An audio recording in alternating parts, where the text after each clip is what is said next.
She was standing at the altar in someone else's wedding dress when I finally understood what I had spent 7 years refusing to admit. Not her wedding. She was the maid of honor, holding flowers she'd picked herself, wearing a dress the color of champagne that caught the light every time she moved. But the man beside her, the one whispering something that made her laugh and touch his arm with a familiarity that made my vision narrow, was looking at her the way I had been looking at her for 7 years, without ever once letting myself finish the thought. I stood in the back of that church with my hands in my pockets, and my heart doing something loud and inconvenient against my ribs, and I understood with the particular clarity that only arrives far too late, that I had wasted 7 years calling this woman my best friend, when what I meant was something so much larger I didn't have a word built to hold it. The worst part wasn't realizing it. The worst part was watching her smile at him and knowing that whatever I felt, I had waited so long to feel it out loud that someone else had already found the door I'd left unlocked. My name is Callum Reed, and I have exactly one talent and one catastrophic flaw. The talent is writing, specifically, the kind of fiction that makes people feel things they've been avoiding, which my editor says is a gift and my therapist says is projection. The flaw is this: I am extraordinarily good at understanding every human emotion except the ones happening inside my own chest. Wren Calloway has been my best friend since we were 22, crammed into adjacent apartments in a building so thin-walled we could hold entire conversations through the plaster without raising our voices. We met because she knocked on my door to ask if I had sugar, and I said no, and she said that was fine. She just moved in and didn't actually need sugar. She just wanted an excuse to meet her neighbor before the building's general awkwardness made it impossible. I told her that was the most honest thing anyone had said to me since I moved to the city. She told me I looked like I hadn't slept in 4 days. I told her I hadn't. She went back to her apartment and returned 12 minutes later with 2 cups of coffee she'd made from grounds she'd apparently been hoarding, and we sat in my doorway and talked until the sun came up. And by morning I had a best friend in the way you sometimes get a best friend at 22, suddenly and completely, like a fact about yourself you'd simply been waiting to discover. 7 years is a long time to know someone, long enough to have seen each other through every variety of heartbreak, career disaster, family catastrophe, and ordinary Tuesday that nearly broke us. I knew that Wren cried at documentaries about animals, but never at sad movies, because, she said, animals don't have context for suffering, and that made it worse. I knew she kept a notebook of sentences she loved from books she'd read, not quotes exactly, just fragments that had struck her, and that she had never once shown it to anyone, including me, and that I wanted more than I had ever admitted to be the person she trusted with it. I knew she made decisions with her gut and defended them with her intellect, and that when she was wrong about something, which was rare, she admitted it with a directness that most people spend their whole lives failing to achieve.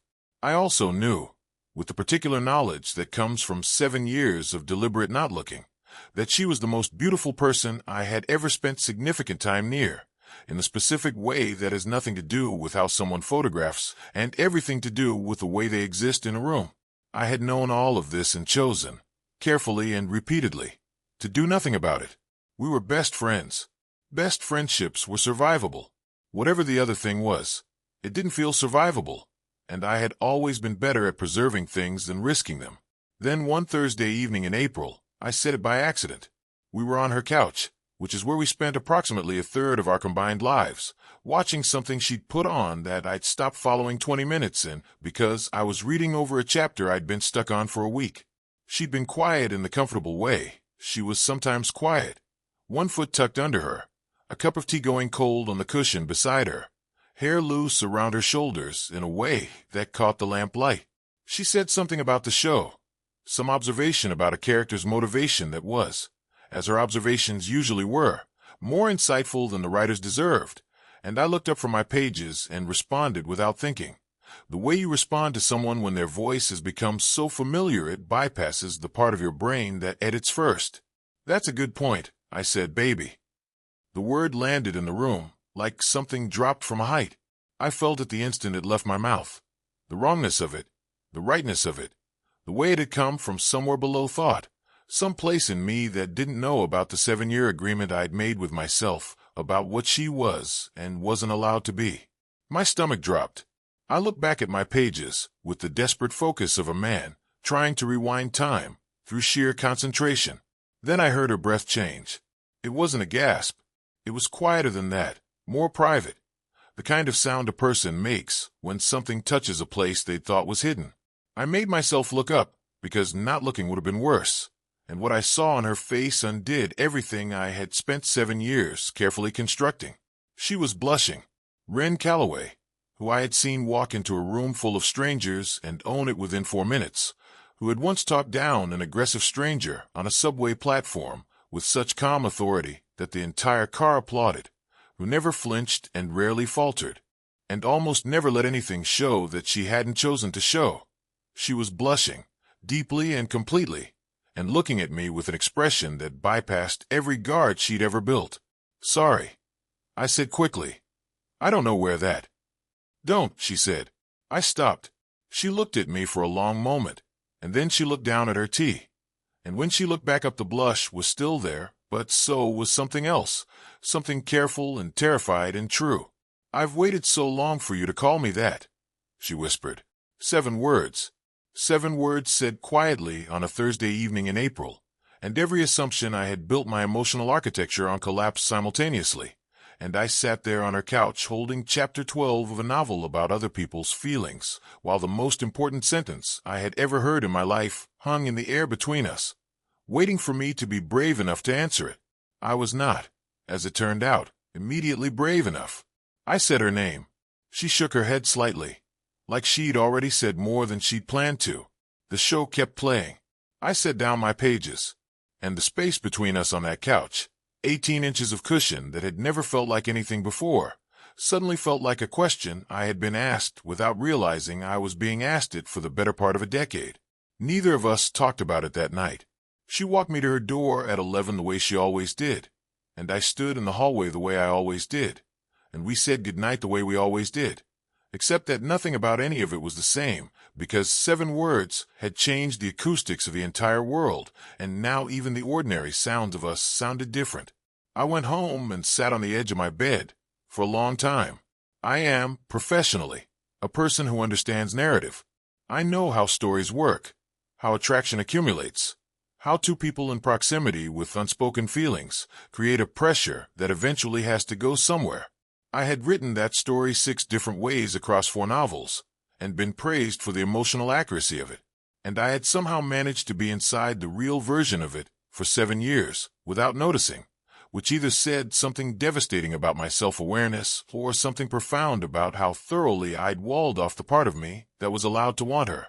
She texted me the next morning, as she always did, a mundane text about whether I'd eaten breakfast that was entirely normal except for the fact that I read it 4 times before responding. I called her instead of texting back. She answered on the second ring. "Wren," I said. "Callum," she said, in the exact tone of a person who had been waiting to see how this was going to go. "I need to know if you meant what you said." A pause. "Which part?" "The waiting part," I said. "The long part." Silence, and then, "Yes." 1 word, said with a steadiness that cost her something, and I could hear the cost of it. "How long?" I asked. She made a sound that was almost a laugh, but landed somewhere between that and something more fragile. "Do you remember the night of Marcus Webb's party? The one where the power went out, and we sat on the fire escape for 2 hours? I remembered. 3rd year of knowing each other. October, cold enough that we'd ended up shoulder to shoulder under the blanket she grabbed from inside. "That long," she said quietly. "For years." She had been carrying this for 4 years while I had been right there, close enough to have found it if I'd been looking, which I hadn't been, because looking it felt too much like risking the thing I was most afraid to lose. "Why didn't you say anything?" I asked, though I already knew, because it was the same reason I hadn't said anything. "Same reason you didn't," she said. "Because you were the person I'd lose if it went wrong, and I couldn't figure out how to want you and keep you at the same time."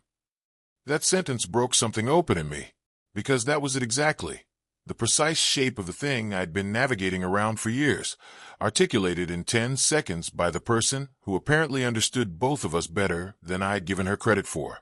"I don't want to lose you either," I said. "I know," she said. "So what do we do?" What we did, it turned out, was this. We spent 3 days circling each other with a new and electric self-consciousness. And then on a Saturday afternoon, I showed up at her door with coffee, because that was always how it started with us. And when she opened the door, I didn't say anything at all. I just looked at her, and she looked at me. And 7 years of friendship sat between us like a foundation rather than a fence, and I crossed the threshold the way you cross into something you've already decided to give yourself to entirely. She let me in the way she'd always let me in, except this time we both understood what that meant. What followed was 2 months of the specific joy of loving someone you already know. We didn't have to learn each other's habits and fears from scratch. We already knew that she needed quiet for the first 20 minutes of every morning, and that I worked best at 2 in the morning and slept badly before noon. We already knew where we agreed and where we collided, and we'd already survived the collisions, so they felt less frightening than they might have with someone new. What was new was permission. Permission to reach for each other. Permission to say the things we'd edited out for years. Permission to look as long as we wanted without the 7-year discipline of looking away. I called her baby again, deliberately this time, on our 3rd evening together as something other than just friends, and watched the same blush move across her face as it had the first time. Except now she didn't look away. She held my gaze, smiled like she was still getting used to it, and said it suited her. It more than suited her. It was the most naturally I had ever said any word to any person, which probably should have told me 7 years ago what it eventually took an accident to reveal. Then Marcus Vane arrived. He came back into Wren's life the way things returned that you believed were finished, quietly, with a reason that sounded legitimate. He'd been her ex from 5 years ago, before I fully understood what she was to me. A year-long relationship she'd ended citing irreconcilable differences in what she wanted her future to look like. I'd met him twice back then, and found him magnetic in the way certain people are magnetic, effortlessly, and somehow at your expense.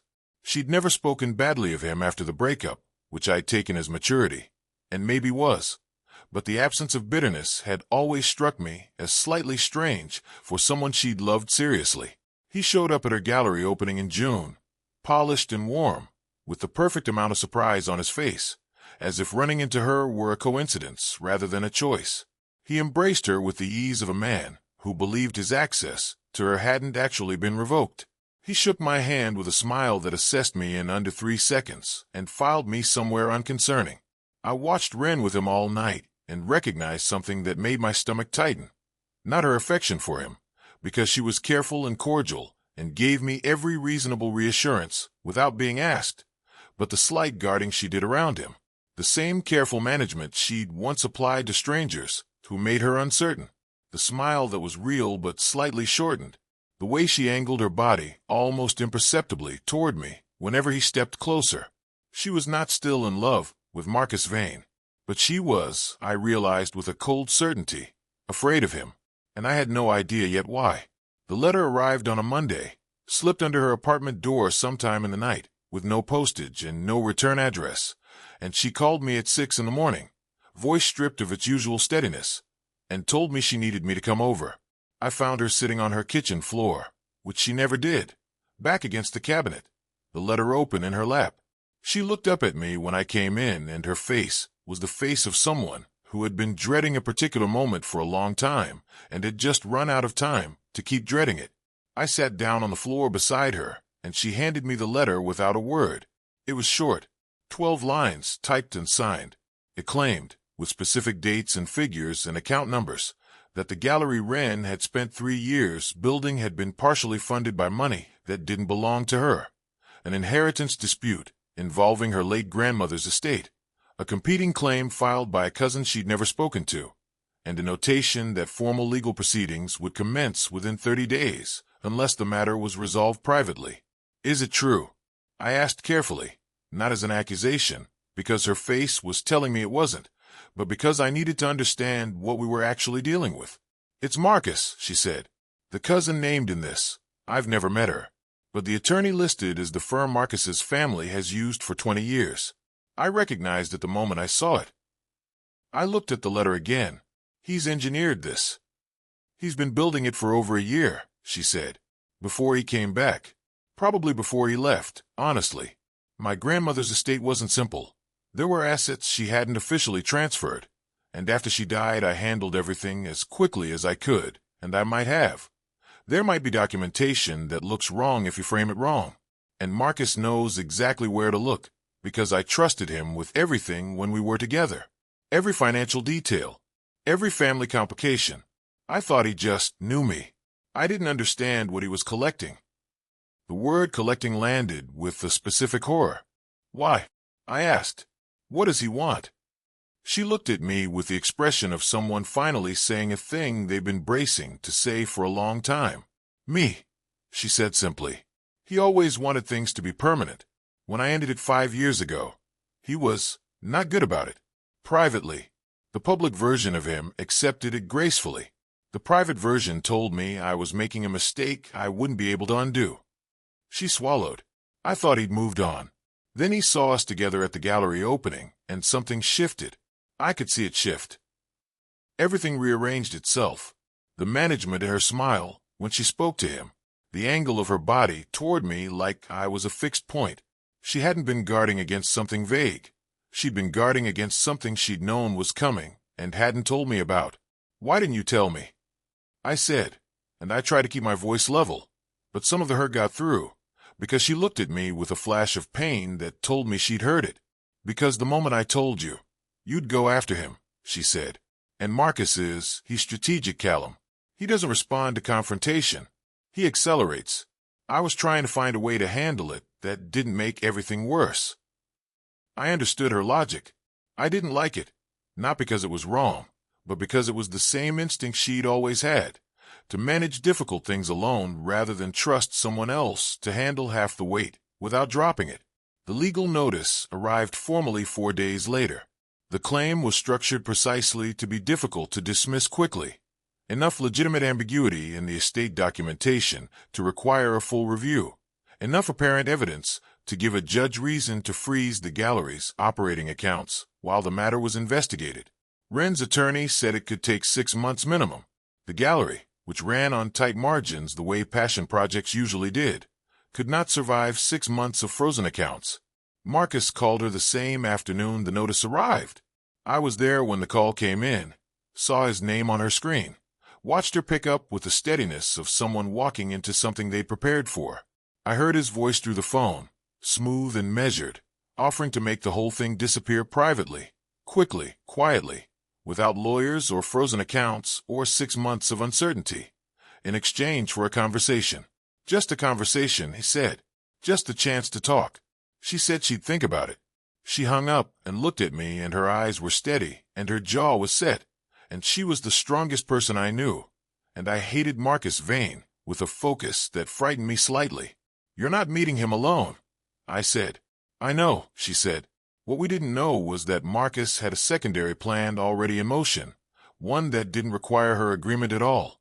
3 days later, a story appeared in a local publication, small, targeted.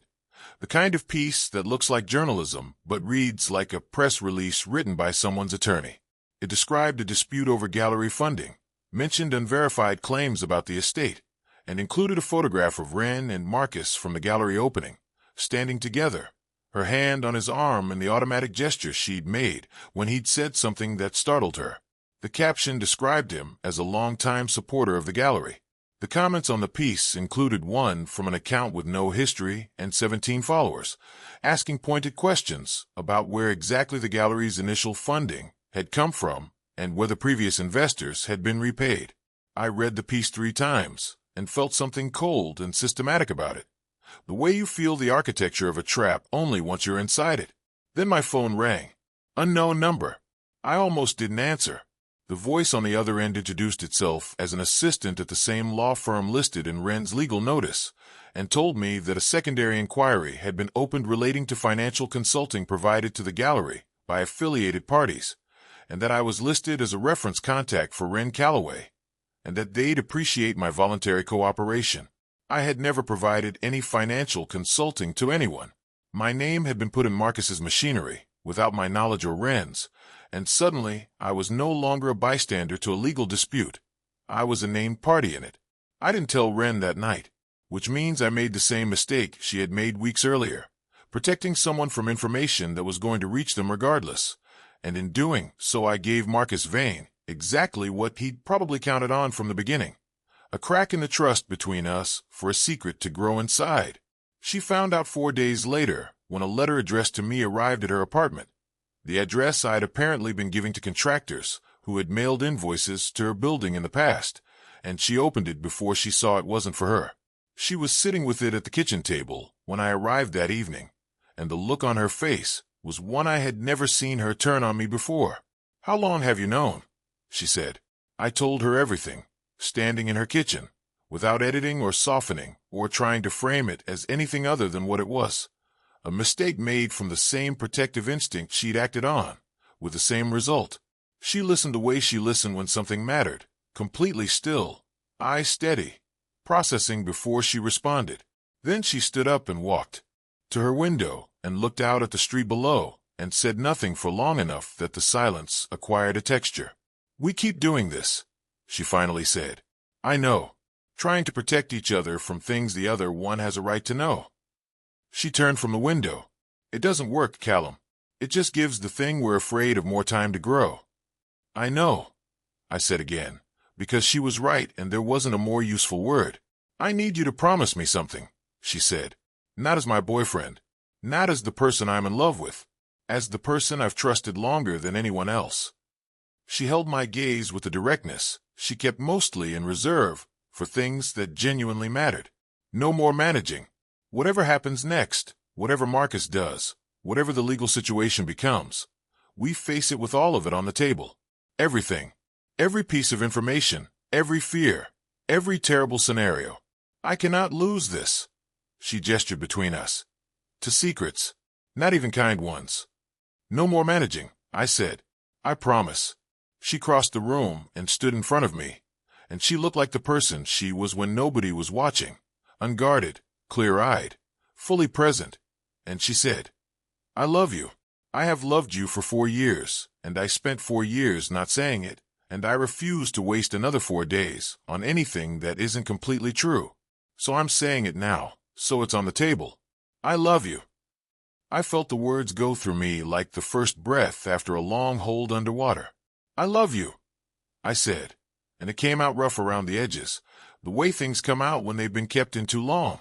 "I love you, and I'm sorry it took me so long to understand that, and I'm sorry I held information back, and I'm sorry I wasted years being careful when I should have been brave." She put her hand against my chest, right over the place where my heart was currently doing something entirely unsubtle.